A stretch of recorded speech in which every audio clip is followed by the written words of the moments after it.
Hi students, कैसे हैं? Fine, okay.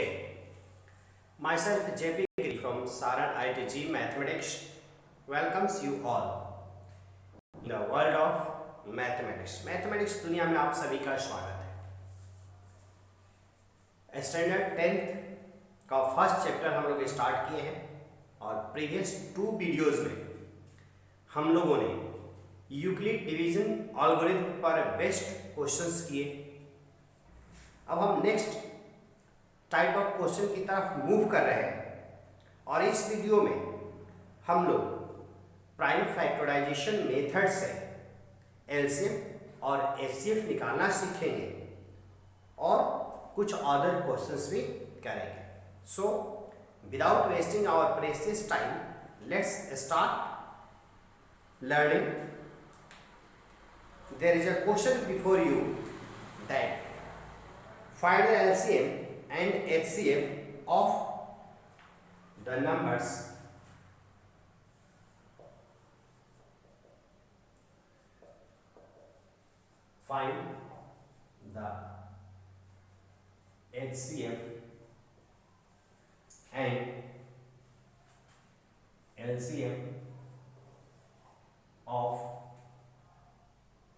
12, 15 and 21. There are 3 numbers here: 12,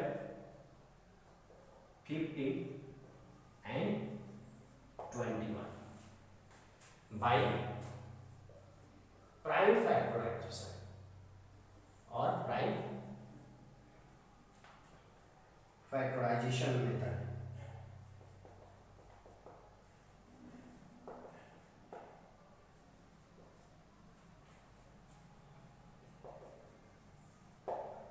bye factorization method से हमें इन 3 नंबर्स जो दिए गए हैं इसका एचसीएफ निकालना है और एलसीएम निकालना है। So first of all we have to find the prime factors of 12, 15 and 21 one by one.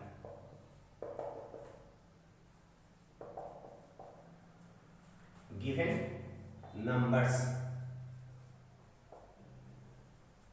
are 12, 15 and 21. सबसे पहले हम तीनों नंबर को राइट डाउन करेंगे। अब इसका प्राइम फैक्टर निकालेंगे। 12 का प्राइम फैक्टर निकालेंगे। प्राइम फैक्टर यानी कि प्राइम नंबर से इसको डिवाइड करना है। प्राइम फैक्टर निकालने का मीनिंग हुआ कि इसको प्राइम नंबर से डिवाइड करेंगे। अब 12 को प्राइम नंबर से डिवाइड करें तो प्राइम नंबर सबसे स्मॉलेस्ट प्राइम नंबर 2 है। जैसे 2 से डिवाइड करेंगे यहाँ पे आ जाएगा हमारे पास 6। Again 6 is not a prime number, so we divide this 6 with a prime number like 2 or 3. When we divide 6 by 2, we get 2 3 are 6। तो इस तरह हम देख रहे हैं कि 12 के 3 प्राइम फैक्टर हो गए, 2, 2 एंड 3। ये तीनों प्राइम नंबर आ गए। जब तक ये प्राइम नंबर नहीं मिल जाते तब तक इसको फैक्टराइज हम करते चले जाते हैं। दूसरा नंबर है 15। अब इसका प्राइम फैक्टर हम निकालेंगे तो 15 का प्राइम फैक्टर हो जाएगा 3 5 15। हम यहाँ देख रहे हैं we see here that 3 and 5 both are prime numbers, so the prime factors of 15 is completed here. And now for the third number 21, the prime factor is 3 and 7. We see 3 and 7 are prime number. यहाँ हम देख रहे हैं कि 3 और 7 दोनों के दोनों प्राइम नंबर है, इसलिए इसका भी प्राइम फैक्टराइजेशन एक ही स्टेप में कंप्लीट हो गया। दूसरा नंबर जो है 15, इसका भी प्राइम फैक्टराइजेशन एक ही स्टेप में कंप्लीट हो जाए क्योंकि एक ही स्टेप में दोनों के दोनों प्राइम नंबर हमें मिल जा रहे हैं। लेकिन 12 के केस में हम देख रहे हैं कि 12 का जब प्राइम फैक्टराइजेशन निकाल रहे हैं तो 2 से डिवाइड करने पर 2 6 12 आ रहा है। 2 तो प्राइम नंबर कंप्लीट हो गया लेफ्ट साइड वाला, बट राइट साइड जो 6 है वो प्राइम नंबर नहीं है, इसलिए इसको एक बार और हम फैक्टर निकाले और अगले स्टेप में 2 और 3 का फैक्टर आ गया तो तीनों नंबर के प्राइम फैक्टर्स हमने फाइंड कर लिया। प्राइम फैक्टर्स हमारे पास आ गए। इन प्राइम फैक्टर्स को हम राइट डाउन करेंगे। Therefore 12 is written as 2 multiply 2 multiply 3, that is 2 raised to power 2 into 3। 2 raised to power 2 into 3 हो गया 12 का प्राइम फैक्टर। 15 का निकालते हैं, 15 का हो गया 3 multiply 5 एंड 21 का प्राइम फैक्टर हो गया 3 multiply 7। क्लियर हो गया प्राइम फैक्टर। अब हमें क्या निकालना है, एलसीएम निकालना है और एचसीएफ निकालना है। तो सबसे पहले हम एचसीएफ को फाइंड करते हैं। देयरफॉर एचसीएफ ऑफ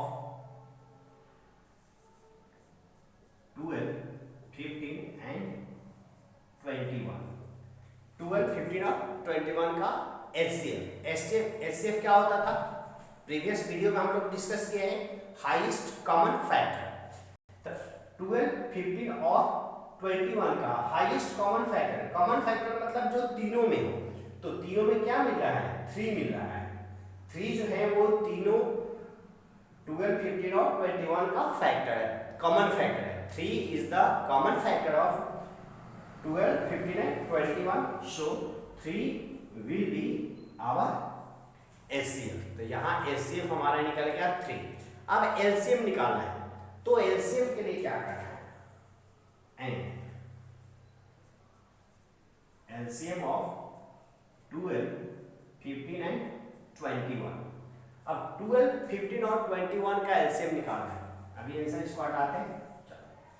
12, 15 और 21 का एलसीएम निकालते हैं। तो एलसीएम निकालने के लिए क्या करेंगे कि इसमें से हाईएस्ट नंबर को नोट करेंगे। जैसे हम 2 को नोट करेंगे तो 2 की जो हाईएस्ट पावर है उसको राइट आउट कर देंगे, फिर 3 की हाईएस्ट पावर को नोट करेंगे, 5 के हाईएस्ट पावर को नोट करेंगे और 7 के हाईएस्ट पावर को नोट करेंगे। हाईएस्ट पावर को नोट करना है। एलसीएम तो वेरी सिंपल था, कॉमन निकाल लेना है।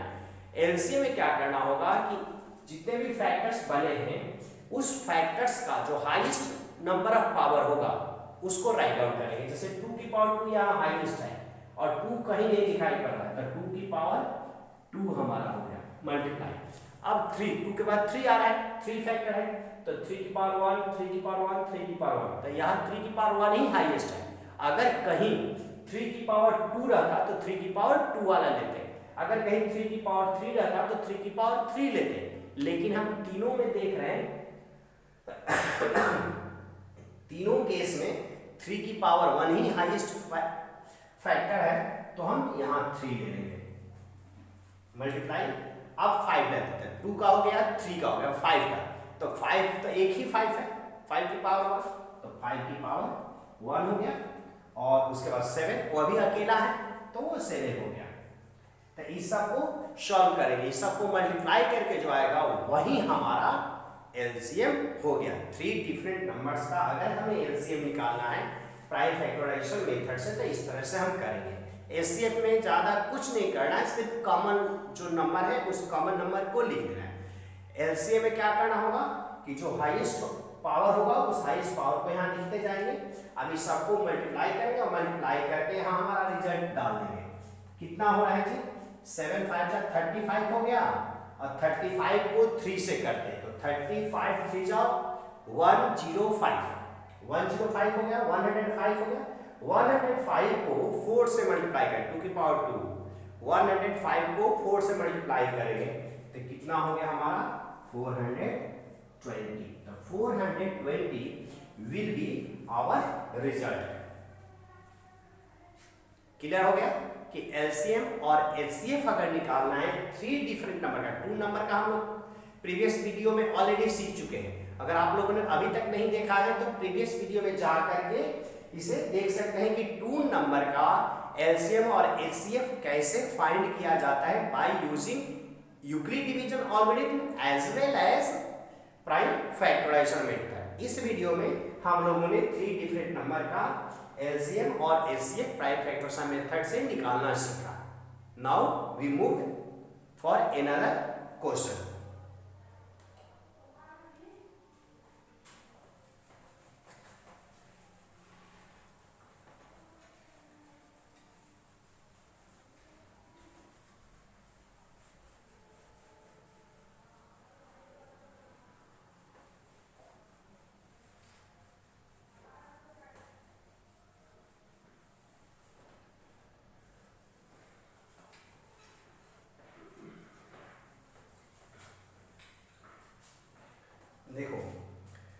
नेक्स्ट क्वेश्चन कह रहा है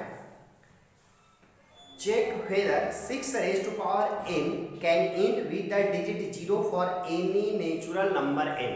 हमें चेक करके बताना है कि क्या 6 की पावर n जो है n के किसी वैल्यू के लिए 0 से एंड कर सकता है कि नहीं कर सकता। Check whether 6 raised to power n can end with check whether 6 raised to power n can end with the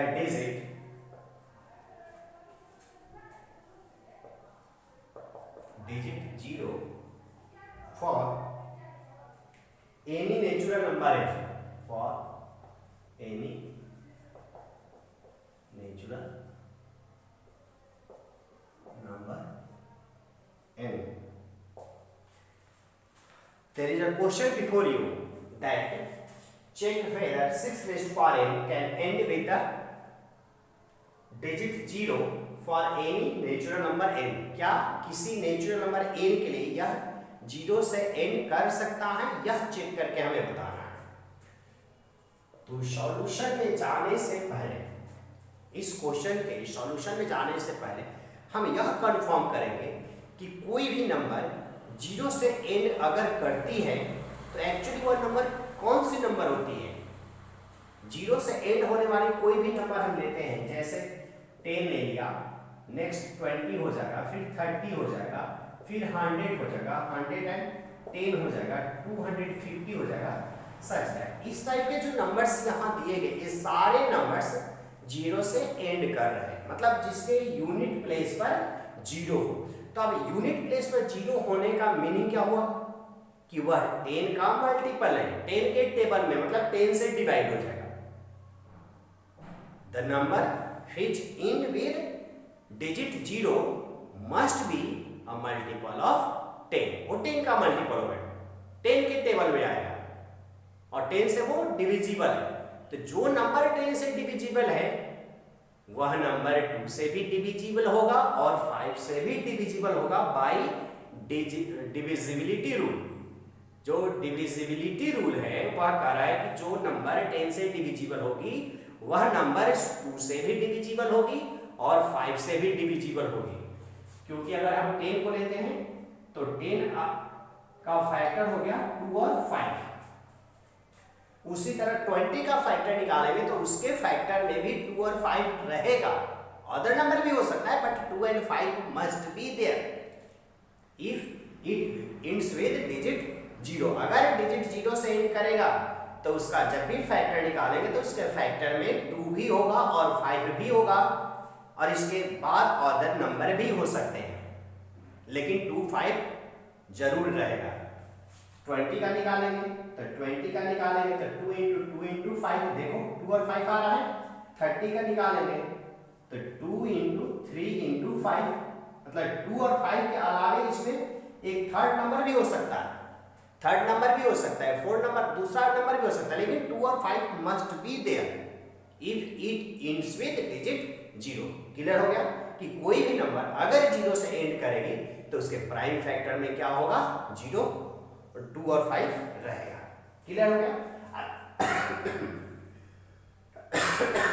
इसी कंसेप्ट का यूज करके ये इस क्वेश्चन को हम सॉल्व करेंगे।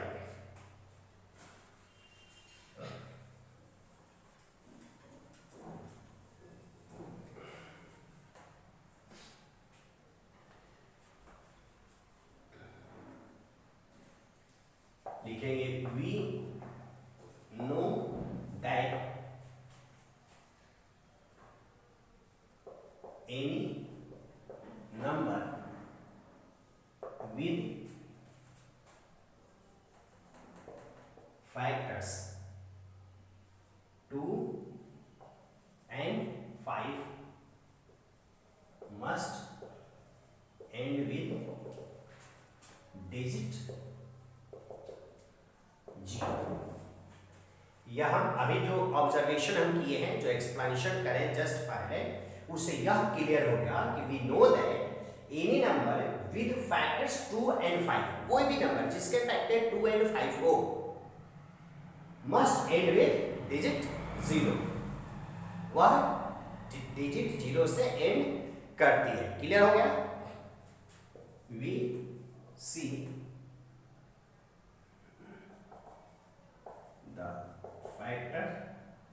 Factors of 6। अब जो क्वेश्चंस दे रखा है, क्वेश्चन क्या है 6 रेज़ टू पावर n, तो n से कोई ज्यादा रोल नहीं है, n पावर है, हमें 6 के फैक्टर ही डिसाइड करेगा कि वो 0 से एंड करेगा कि नहीं करेगा, n डिसाइड नहीं कर सकता।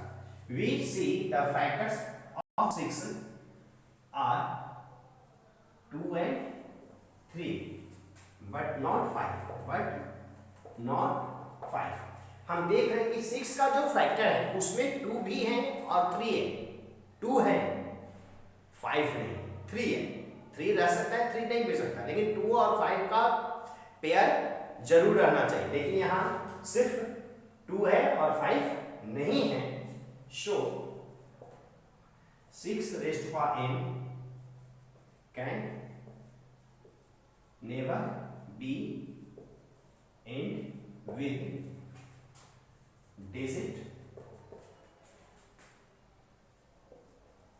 0 for any natural number n.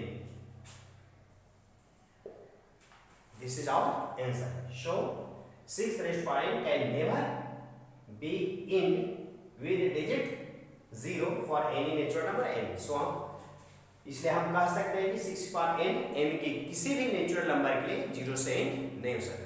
That's all for this question. हो गया?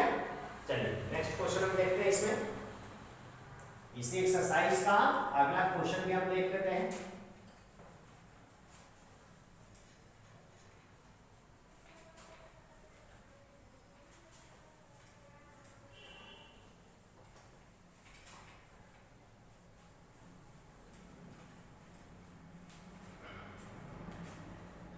Next question is explain why 7 multiply 11 multiply 13 plus 13 are composite number or not। यहाँ नेक्स्ट क्वेश्चन जो है आप लोगों के सामने,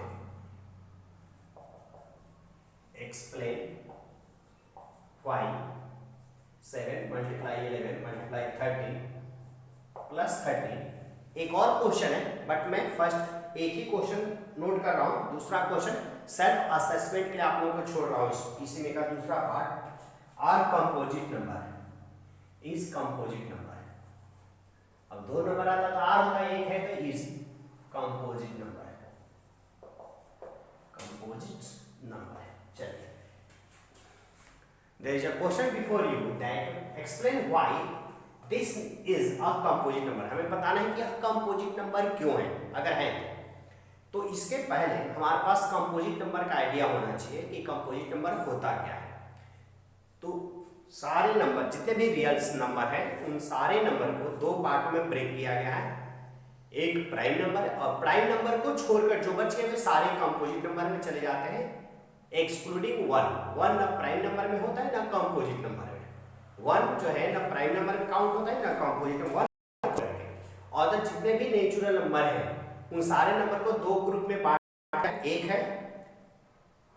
प्राइम नंबर जिसके सिर्फ 2 ही factor, 1 and the number itself, like 2 3 5 7 11 13 etcetera. और दूसरे है कंपोजिट नंबर जिसका 1 और उस नंबर को छोड़कर अदर भी फैक्टर्स हो सकते हैं, जैसे 4। तो 4 का फैक्टर क्या हो गया? 1 और 4 तो होगा ही होगा, 1 4 के साथ साथ 1 भी होगा, 4 होगा, और इसके साथ साथ 2 एक फैक्टर हो जाएगा। 4 का फैक्टर 6 का देखेंगे तो 2 और 3 हो गया। 1 और 6 तो होगा ही होगा, लेकिन इसके साथ साथ 2 और 3 भी हो जाएगा 6 का। तो 6 कंपोजिट नंबर के ग्रुप में आ जाएगा, 4 कंपोजिट नंबर में आ जाएगा, 8 9 10 ये सारे कंपोजिट नंबर में आ जाएंगे, क्योंकि ये 1 और उस खुद के नंबर को छोड़कर अदर नंबर से भी डिवाइड हो जा रहे हैं। अब यहाँ चेक करना है कि यह कंपोजिट नंबर है कि नहीं है। अगर इस टाइप का क्वेश्चन आ गया तो हम कैसे सॉल्व करेंगे? तो first of all we write the given number, given number, जो नंबर दिया गया उसको नोट करेंगे। 7 मल्टीप्लाई 11 मल्टीप्लाई 13 प्लस 30। नंबर को हम राइट डाउन कर दिए। नंबर को राइट डाउन, इस टाइप का क्वेश्चन जनरली फ्रीक्वेंटली बोर्ड के एग्जाम में आते रहते हैं, 1-2 मार्क्स में आते हैं। अब इसमें से जैसे नंबर नोट किए, ये बहुत बड़ा भी हो सकता है, इसका सेकंड पार्ट भी है बुक में, उसको आप लोग कर लेंगे खुद अपने से। अब यहाँ से क्या करेंगे कि 13 कॉमन निकालेंगे, जो कॉमन निकाल रहे हैं उसको हम कॉमन आउट कर देंगे। We take 13 as common and have, जैसे ही 13 को हम कॉमन करते हैं तो 7 मल्टीप्लाई 11 प्लस 1 बच जाएगा। 7 मल्टीप्लाई 11 प्लस 1, यहाँ 13 हो गया 77 प्लस 1 78। हम देख रहे हैं कि यह जो नंबर दिया हुआ है, इस नंबर के इतने सारे फैक्टर आ रहे हैं, इस नंबर के इतने सारे फैक्टर आ रहे हैं। फैक्टर बन गए, मोर देन 1 फैक्टर हो गया। We see the given number has factors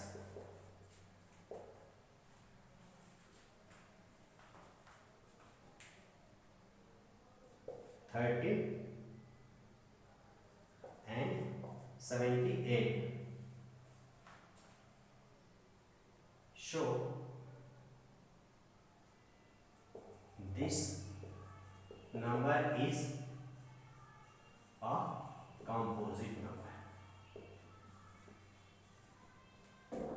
Yeah, this is a composite number. यह कंपोजिट नंबर होगा क्योंकि इसमें जो फैक्टर है 13 और 70 आ गए, यानी कि 1 और उस नंबर को छोड़ करके अदर फैक्टर क्या है। 70 को भी हम आगे ब्रेक कर सकते थे, लेकिन उसकी नीड नहीं है। यहीं से कंफर्म हो गया कि 2 अदर फैक्टर भी आ गए। 1 तो होगा ही होगा, प्लस नंबर इसको टोटल सॉल्व करके जो आएगा वो एक नंबर वो हो जाएगा, और उसके अलावे ये 2 एक्स्ट्रा फैक्टर आ रहा है, so it is a composite number.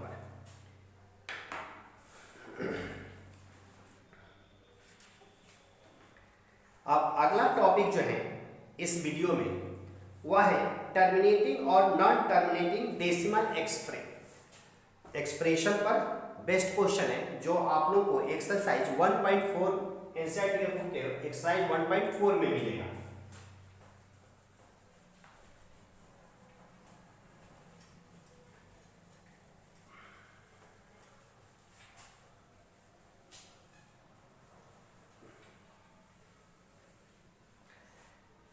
कोई भी रेशनल नंबर जो होता है, उस रेशनल नंबर को हम जैसे ही उसका डेसिमल एक्सप्रेशन लिखते हैं, मतलब डेसिमल उसको एक्सप्रेस करते हैं, तो डेसिमल एक्सप्रेशन उसका टर्मिनेटिंग भी हो सकता है और नॉन टर्मिनेटिंग रिपीटिंग हो सकता है।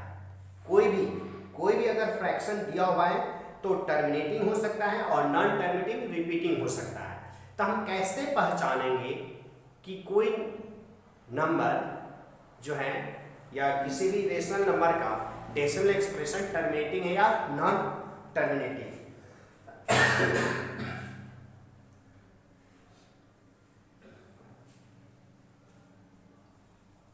For a rational number p by q where q not equal to 0, कोई भी रेशनल नंबर जो p by q की फॉर्म में है, जहां पे q जो है वो 0 नहीं है, और p q क्या होते हैं, जनरली इंटीजर होते हैं, पॉजिटिव इंटीजर होते हैं। If q is expressed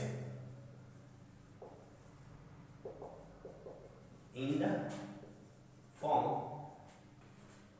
2 raised to power n multiply 5 raised to power n, कह रहे हैं कि किसी rational number p by q के लिए फिर q नॉट इक्वल टू 0, अगर उसके डिनोमिनेटर को दैट इज q को 2 raise to power n multiply 5 raise to power n की फॉर्म में एक्सप्रेस किया जा सके, if q is expressed in the form of 2 raise to power n multiply 5 raise to power n, then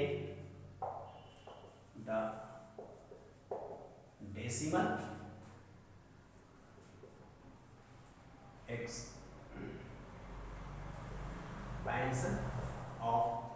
expansion of p by q will be terminating otherwise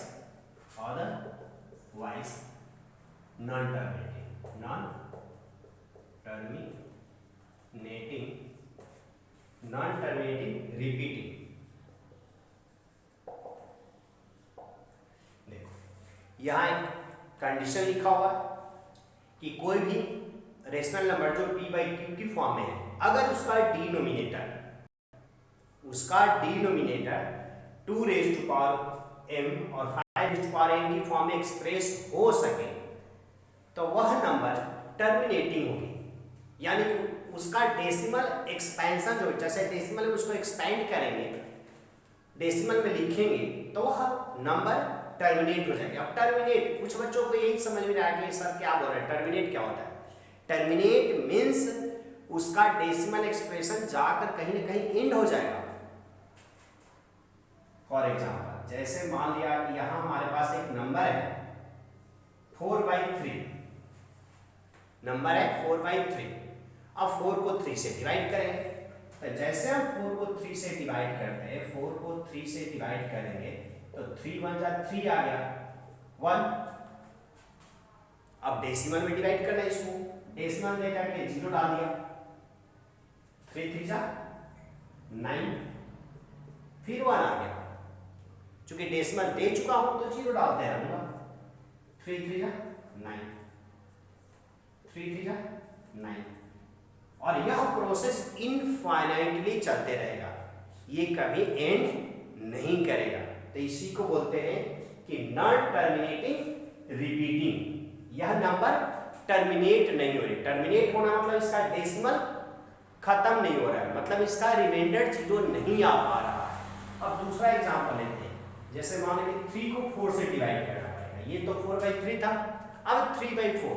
अब 3 को 4 से divide करेंगे तो यहाँ 4 हो गया और अंदर 3 हो गया, तो ये तो 3 जो है 4 से डिवाइड नहीं हो रहा है, 30 ले लिया, चलो हटाओ, यहाँ 30 ले लिया या 13 कुछ भी ले सकता हूँ यहाँ, चलो 3 को करता हूँ, 3 4 से डिवाइड नहीं हो रहा है, स्टार्टिंग में 0 देकर डेसिमल डाल देंगे, 30 बन गया। अब 4 से डिवाइड करेंगे, 4 से रहेगा कितना हुआ 28, 2 आ गया, ऑलरेडी डेसिमल दिया जा चुका है इसलिए हम 0 यहाँ यूज कर सकते हैं, 4 × 5 = 20। दोनों में क्या दिखाई दिया, यहाँ पे डिवीजन कंप्लीट नहीं हो रहा है, इनकम्प्लीट है, हर बार रिमाइंडर 1 आ रहा है और हर बार हम 0 डाल रहे हैं, 3 × 3 = 9, 3 × 3 = 9, 3 × 3 = 9 करते जा रहे हैं, यानी कि इसका रिजल्ट 1.3333 इन्फिनिटी तक चलते जा रहा है। तो यह जो होगा यह नॉन टर्मिनेटिंग कहलाएगा, बट रिपीट कर रहा है, देखो 333 बार 33 आ रहा है, तो नॉन टर्मिनेटिंग रिपीटिंग हो गया।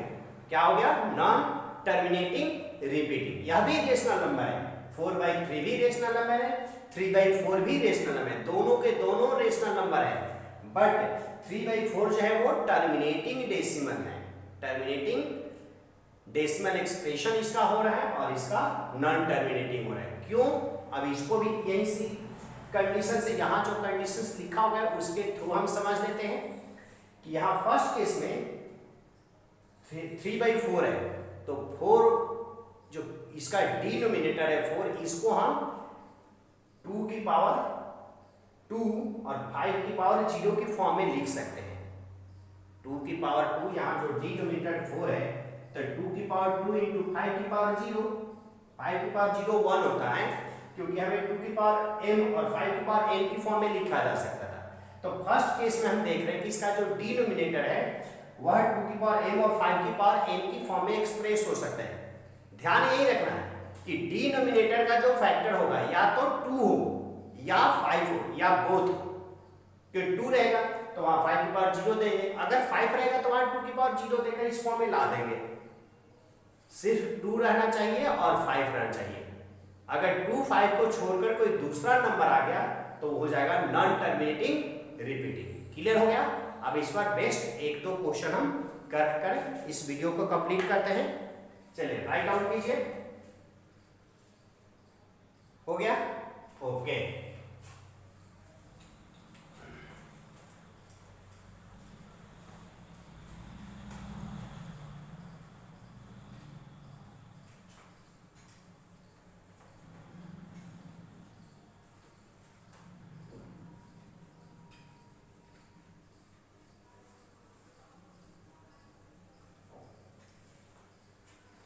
चलिए इस पर बेस्ट एक दो क्वेश्चन हम कर लेते हैं। एक्सरसाइज 1.4 है। यहाँ क्वेश्चन दिया हुआ है, हमें चेक करके बताना है कि जो रेशनल नंबर दिया हुआ है इसमें कौन कौन से रेशनल नंबर टर्मिनेटिंग है और कौन कौन से नॉन टर्मिनेटिंग रिपीटिंग है। फर्स्ट क्वेश्चन नोट करते हैं। 13/3125 एक्सरसाइज 1.4 का फर्स्ट क्वेश्चन का फर्स्ट पार्ट हम लोग कर रहे हैं। फर्स्ट क्वेश्चन का फर्स्ट पार्ट है 13/3125। अब इस नंबर को हमें बताना है कि यह टर्मिनेटिंग है या नॉन टर्मिनेटिंग रिपीटिंग है। ध्यान रखना, या तो टर्मिनेटिंग होगी या नॉन टर्मिनेटिंग रिपीटिंग होगी। तो इस टाइप के क्वेश्चन करेंगे कैसे? तो here the nominator equal 3125। Denominator देखना है, न्यूमिनेटर से कोई मतलब नहीं। अगर कैंसिल हो रहा है तो इसको कैंसिल करके सिंपलेस्ट फॉर्म में करके तो करेंगे। यहाँ सिंपलेस्ट फॉर्म में दे रखा है इसलिए इसको इसी तरीके से करेंगे। अब 3125 का प्राइम फैक्टर निकालेंगे। 3125 का प्राइम फैक्टर ऐसे भी निकाल सकते, इसके पहले जो बताया था उस तरीके से भी निकाल सकते हैं। 5 से डिवाइड करेंगे, 5 6 जा 5 2 जा 5। ये 5 की पावर 4 हो गई। कितना हो गया? 5 की पावर 4 नहीं होगा ना जी, ये 25 हो गया। फिर यहाँ ठीक है 5 की पावर 5 हो गया। सिंस 3125 इक्वल टू 5 की पावर 5, 1 2 3 4 5, 5 की पावर 5 आ गया। हमें डिनोमिनेटर किस फॉर्म में लिखना है? 2 की पावर m 5 की पावर m। तो यहाँ तो 2 है बट 5 है, तो जो नंबर नहीं है उसकी पावर हम 0 कर देते हैं। ये हो गया 2 की पावर 0 और 5 की पावर 5। तो यह 2 की पावर m 5 की पावर n की फॉर्म में एक्सप्रेस हो जा रहा है इसका denominator. So the decimal expression of this number will be terminating.